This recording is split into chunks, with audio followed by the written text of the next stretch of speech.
మాట్లాడుతున్నారు. ఇప్పుడు లైవ్ చూద్దాం. చాలు, మనుషులు లేకపోతే ఎవరికి వస్తుంది? దీనికి ఎవరు ఎంజాయ్ చేస్తారు? That is the stage today. India is very fortunate.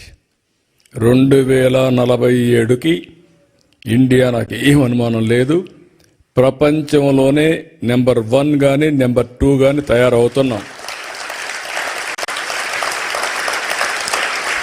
ఒకప్పుడు నేను ఎక్కడికి పోయినా జూయిష్ అని చెప్పేవాడిని.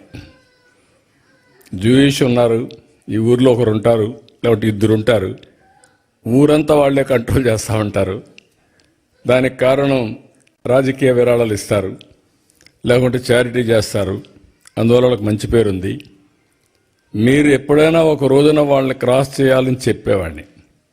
ఇప్పుడు ఐఎమ్ ప్రౌడ్ టు సే, ప్రపంచం మొత్తం పర్ క్యాపిటల్ ఇన్కంలో జూయిష్ కంటే ఎక్కువ ఇండియన్స్కి వస్తూ ఉంది. అందులో తెలుగు వాళ్ళు అగ్రస్థానంలో ఉన్నారు. ఇంకా వెల్త్ క్రియేషన్లో ఇంకా ముందుకు పోవాలి.